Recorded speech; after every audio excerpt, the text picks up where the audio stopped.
Hi everybody, it's Terry with Crafty Book Nerd, and today I'm filming in my camper on a little camping trip with the husband. So we won't let that stop us from making videos though, will we? Of course not.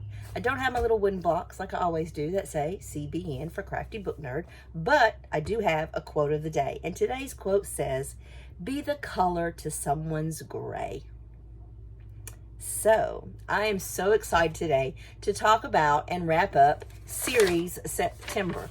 If you remember, I shared this little bingo board that I was doing with Krista at Books and Jams, and I think let's see who else did this. Sarah at Sarah's Nightstand and a couple other people. And so I jumped on the bandwagon, and I have had a blast with series September. So let's talk about what I read for series September and where they fit into the bingo. And I'm happy to report that I got a blackout. I did something for every one of the challenges in September. So that was pretty exciting. So a few of these books I do not have copies of, and if I can figure out how to put a photo of the book up here somewhere, I'll do it. But if not, then I'll just have to talk to you about it, and you'll just have to hear me say it and not see the cover, because I may not be able to figure that out, and I don't have a printer, so I can't print my little books like I usually do when I don't have the book. Some of these I had to turn in at the library. So let's get started. So the first one I want to talk about is The Vine Witch, and that is by Luana G. Smith. And I read this one as a starting a new series, The Vine Witch. You know that I love anything about witches. If you've been following my channel, I read lots of things about witches, and so I was excited to pick this up. However, when I got ready to make this video and tell you about what this book was about, I honestly, all I remember is that there was a woman who was a witch. She was cursed into a toad. The curse was broken. She came back to punish the people that did it to her.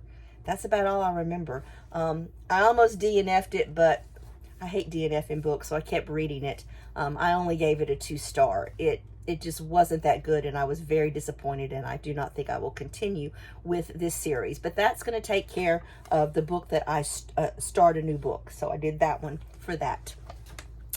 Next, the other two books, which I don't have with me also, had to get those back to the library, and that was to do a double, a series that had a double or a duology. And so I read The Kind Worth Killing and then The Kind Worth Saving. And I enjoyed both of these.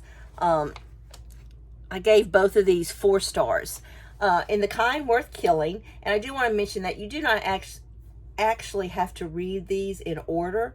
You could read The Kind Worth Saving and never read The Kind Worth Killing, and you would still understand it. But I think that you'd have a better understanding of the second book, The Kind Worth Saving, if you read The Kind Worth Killing, because we're following the same characters.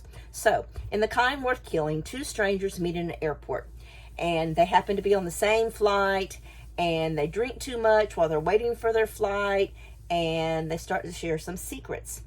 And Tim talks about how he wants his wife dead. And Lily says, okay, I'll help you. And that's kind of where things get interesting. They meet, they formulate a plan. We learn some disturbing things about Lily. And we also get the story from a couple different characters' points of view. So that was really interesting. And then there's a cop brought in, Kimball, and he's the one who has to figure it all out. It was full of twists, turns, and I was definitely surprised at the ending. And the ending kind of left me wanting to know more about some things that happened. Well, luckily, if you read The Kind Worth Saving, the next book, some of those things will come to light, and you will have a better understanding. So this was for my double on the bingo. So in The Kind Worth Saving, we are following Henry from the first book, Henry Kimball. He is now a private eye, and he has been approached by a friend, Joan, to look into her husband, who she thinks is cheating on him. And he's very suspicious of Joan. He's not a big fan of Joan, and he's very leery, but he decides he will go ahead and do it anyway. And so he starts gathering information and doing some research and kind of doing some spying, and he has to contact Lily again, who was in the first book, and he gets her to help him a little bit. boy, this one is definitely full of twists and turns and surprises. And if you're like me, I was guessing till the very end, and I really enjoyed it. So I enjoyed both of those, The Kind Worth Killing and The Kind Worth Saving by Peter Swanson. And I've read some of his other books and enjoyed those as well. And so that fills in my spot for the double, because that was the double. The next one I have, which I also do not have, is Finley Donovan Jumps the Gun, and this is falling for a triple. I had read, let's see, Finley Donovan is Killing It, and I forgot what the second one was, but the third one is Finley Donovan Jumps the Gun, and this is by Ellie Cosmano. And this was my least favorite of the three so far. I like the other two a lot. Finley is just a fun person who seems to get in these situations, and don't ask me how, but I don't know. She gets in these situations and has to try to figure them out. One thing that I did like about this book was the development of Finley and Nick's relationship. I liked to see where that was going, and so I finished the book just to see what was going to happen with the two of them. But the other plot of the story was not that interesting to me. It seemed to drag out. It was too long. It was confusing. There were a lot of different characters, and I had a hard time keeping up with who was good, who was bad. What happens in this book is that Finley gets messed up with the Russian mob, and she has to find a way to keep everyone alive in this story. So that's kind of where the story goes. And like I said, I gave this one a 3 stars, not my favorite. And I actually thought this counts as a triple because it is a triple, and I thought this was going to be the last one, but I did find out that there is going to be another Finley Donovan, and I hope the next one's a little bit more interesting in this one. And I'm probably that I will go ahead and read it because I do like Finley and her character and seeing the situation she gets into and how she finagles her way and gets out of them. So that's going to go for my triple. So that's that one. Next was read something that was hyped. This that I read is the series called The Program, and this series came out in 2013, and I think there's 6 books, and I managed to finish 3 of those, and so I was excited for that. I finished The Program, which is the first one, The Treatment, and The Remedy. These are known to be dystopian romances in a society where teenagers, and we're especially following 2, Sloane and James, and in this world that they live in, teenage suicide is very prevalent. And they have these people they call the handlers. And if anyone sees a teenager that they think is depressed or may have suicide tendencies, they call these handlers to come and take them away and bring them to this place like a hospital, and they go through what they call the program. Well, what they do in the program is they basically erase those memories from the teenager so they won't be sad, so they won't have these thoughts anymore. But the problem with that is that when they go back after they've gone through the program, they don't remember some of the people that were in their lives before. And so things get really interesting when that happens. So it's a very intense treatment. It's a story about identity and following Sloane and James and seeing what happens to them when they come out of the program. So then we go to the second book called The Treatment, and I did have those books, so there's The Program. In the second book, The Treatment, which is the sequel to the first one, Sloane and James know that memories are going to be taken away from them, and so they're trying to figure out a way to hold on to as many of their old memories as they can. And what they decide to do is join a group of rebels who are against the program to try to get rid of it because it is damaging a lot of people, and they want to destroy the whole thing. Because not only are they taking the memories away now, they're finding out that it doesn't work 100% on some of the teenagers. And so now they're performing lobotomies. And that's just not right at all. That kind of freaked me out. So basically when they perform those lobotomies, the people that they do that on, I mean, they're never the same. They basically become a vegetable.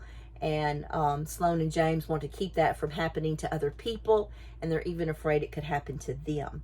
And so you need to read the second book to see what happens to Sloane and James and what they're going to do to try to save other teenagers from this happening to them.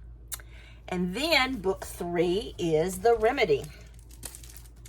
And I thought The Remedy was going to just be a continuation of Sloane and James's story, but it's not. The Remedy is actually a prequel to the first book. In this book, we find out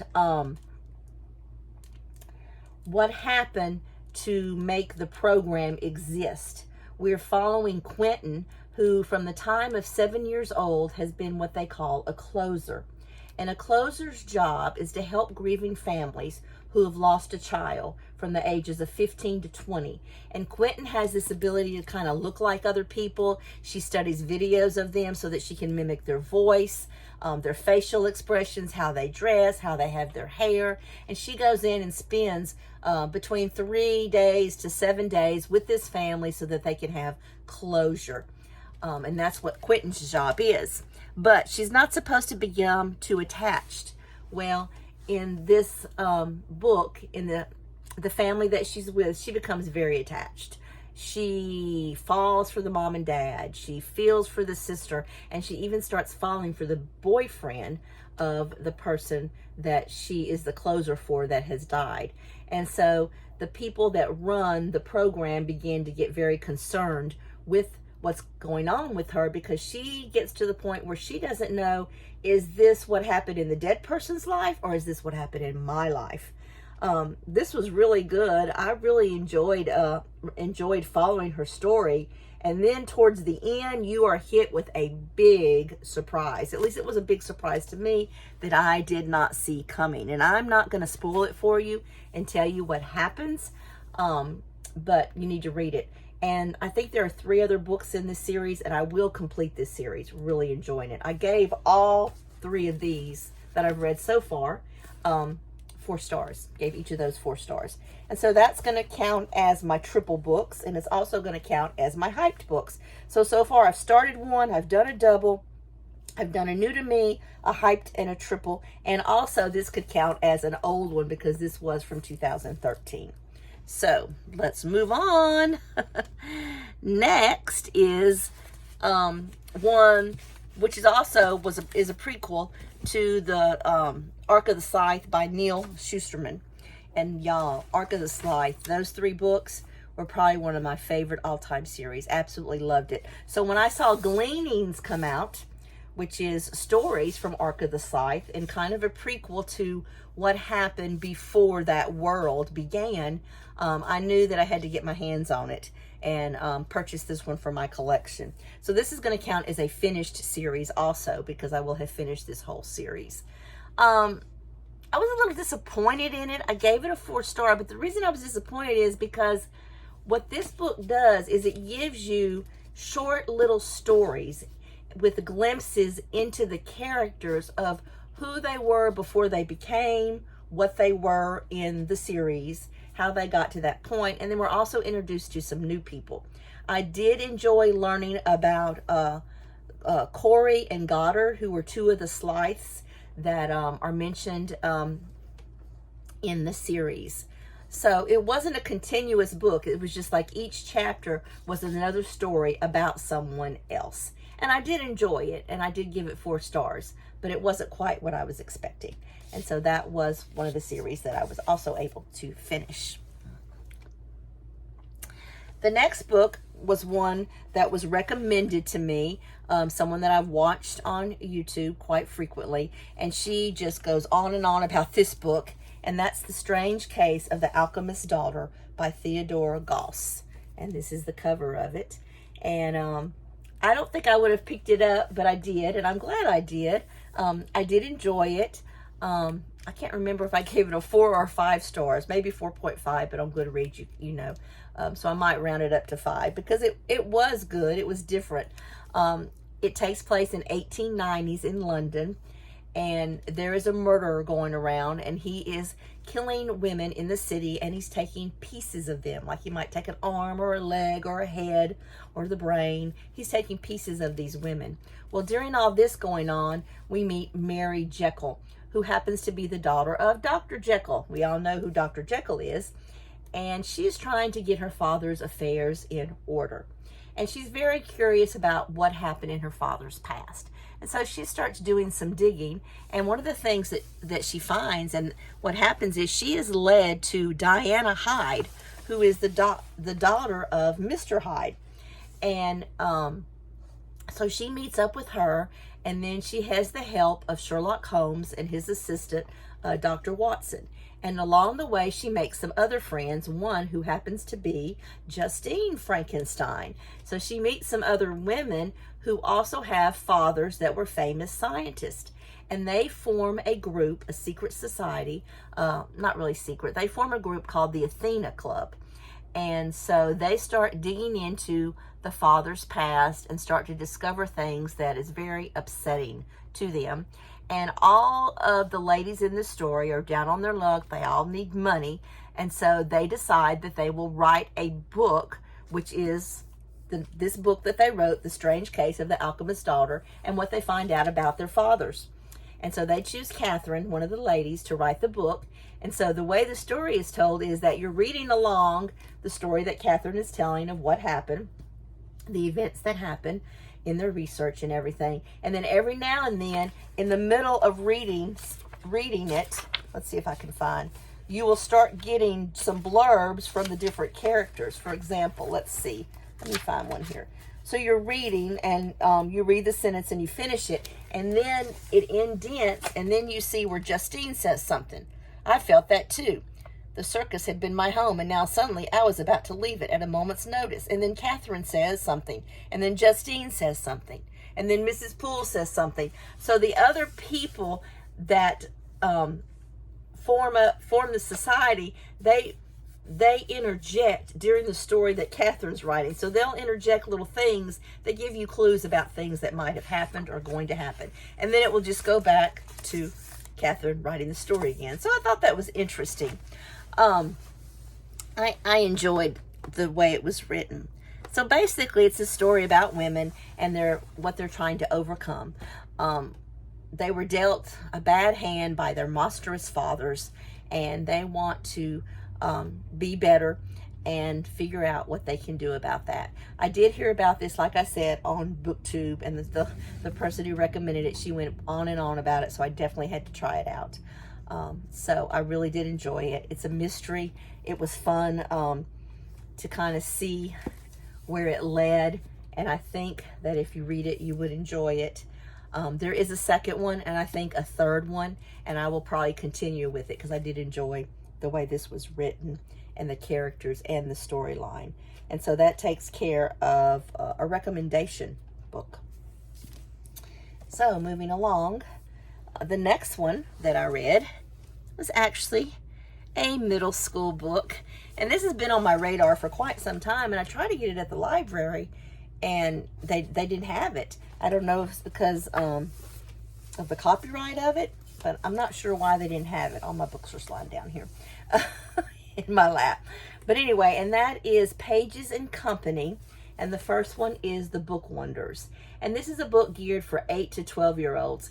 But when I read the premise of this book, and I saw this cover with books and something that looked like Alice in Wonderland with the teacup and the roses like Beauty and the Beast, and maybe some Sherlock Holmes. When I saw that, I was like, oh my gosh, this sounds something like I would love if I would have read it when I was that age. And you know what? I gave it 5 stars because I thought about my 10-year-old self reading this book, and I would have absolutely loved it. And I hope to share this with my granddaughter one day, this whole series. And so what I did is I actually went to like Barnes & Noble, Book Outlet, Thrifty Books, and between the 3 places I was able to get the whole series. So I'm really excited about that. And the author of this one is Anna James, and this is going to be it could be an old, it could be a new, it could be start, it could be kind of any of those for the bingo board. So let me tell you about Pages and Company.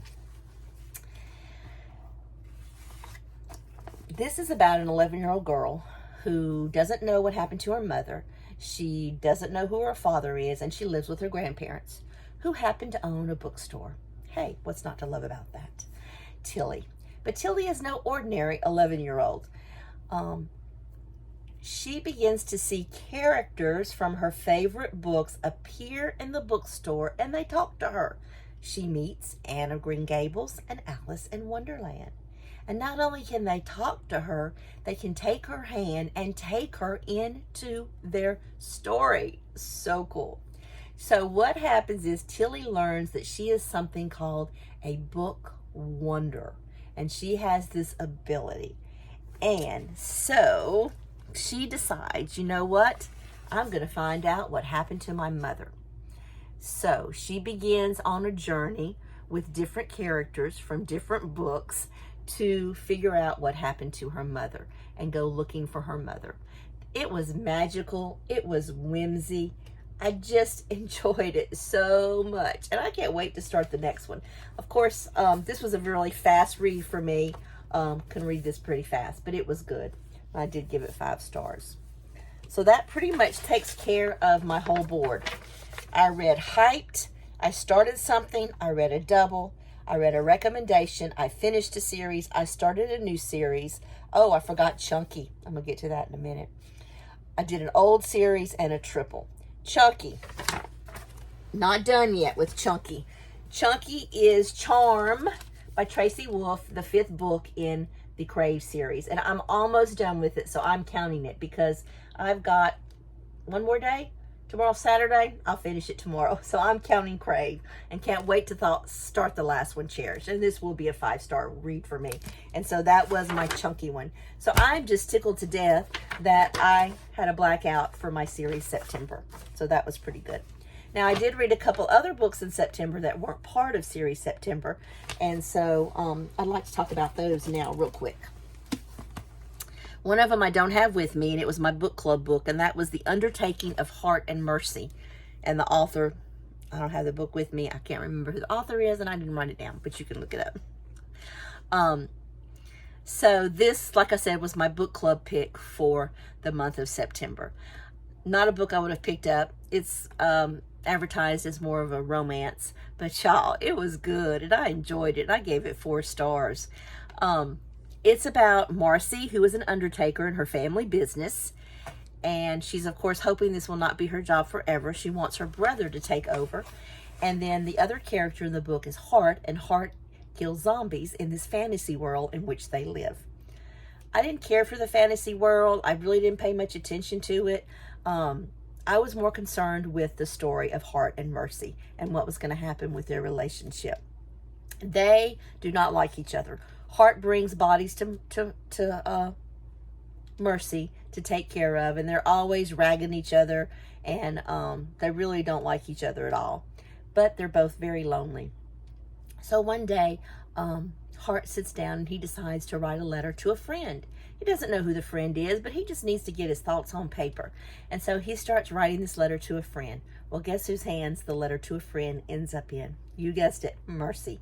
Mercy gets the letter. And so they start this back and forth, not knowing who the other person is, writing the letters. They're just to a friend, where they're expressing kind of how they're feeling and their loneliness and things they wish for their future and things like that. So that goes on for a little while until one day, Mercy decides that she needs to meet Heart. And they don't know who each other is. Well, when Heart walks in to the meeting place and sees Mercy there, he knows that she's the one that's been doing the letters. She does not know it's him, so he pretends that it's not him. He just pretends he just ran into her accidentally. Of course, Mercy is devastated because the person that wrote the letters stood her up. So eventually, they do form a relationship, and I'm not going to tell you any more than that. You need to read the book to see what happens. I really enjoyed their story. It was fun. And like I said, I didn't care for the world building and the zombies and all that kind of stuff. It did have some fantasy elements and some kind of magical realism, but I really loved the romance between the two. And so I did enjoy it. So that was the one for my book club.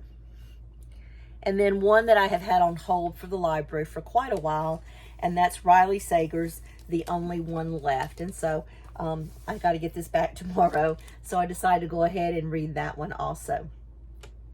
This is an author that I would like to read to zero. This book gave me so many feels. It made me happy, it scared me, it confused me. Just a lot of different emotions I felt reading this book. I really don't even know how to start with a review. I just can tell you that I absolutely loved it. It kept me on the edge of my seat. And I don't know, it was so good. Let me just read a little bit of the blurb in here because I don't know how to describe this book. It says, it's hard to read. At 17, Lenora Hope hung her sister with a rope. Now reduced to a schoolyard chant, the Hope family murder shocked the Maine coast one bloody night in 1929. While most people assume 17-year-old Lenora was responsible, the police were never able to prove it. Other than her denial after the killings, she has never spoken publicly about that night, nor has she set foot outside Hope's Inn, the cliffside mansion where the massacre occurred. Stabbed her father with a knife, took her mother's happy life. It's now 1983, and home health aide Kitten McDeer arrives at the decaying Hope's Inn to care for Lenora after her previous nurse fled in the middle of the night. In her 70s and confined to a wheelchair, Lenora was rendered mute by a series of strokes and could only communicate with Kit by tapping out sentences on an old typewriter. One night, Lenora uses it to make a tantalizing offer. I want to tell you everything. It wasn't me, Lenora said, but she's the only one not dead. As Kit helps Lenora write about the events leading to the Hope family massacre, it becomes clear there's more to the tale than people know. But when new details about her predecessor's departures come to light, Kit starts to suspect Lenora might not be telling the complete truth, and that seemingly harmless woman in her care could be far more dangerous than she thought. So good. Will be in my top 10 for 2023. So, I know this was a little bit of a long video. Try to get through it quickly. So did you do series September? If you did, love to know how you did. I'm really happy with how I did. Found some new series that I'm going to continue. Found a few that I'm not going to continue. Finished some. Started some. So, I'm excited. So, thank you for being a subscriber to my channel. Please share this with other friends that might be interested in book reviews. And just want to give you a heads up. In October, I'm planning on reading nothing but thrillers. I've already got a list started, so I'm excited about that. If you have a favorite thriller that you think I need to read, please leave it in the comments below. I'm going to read as many recommendations as I can during the month of October, and we'll see how that goes. So thanks again for being a subscriber and watching my channel, and everybody have a great day.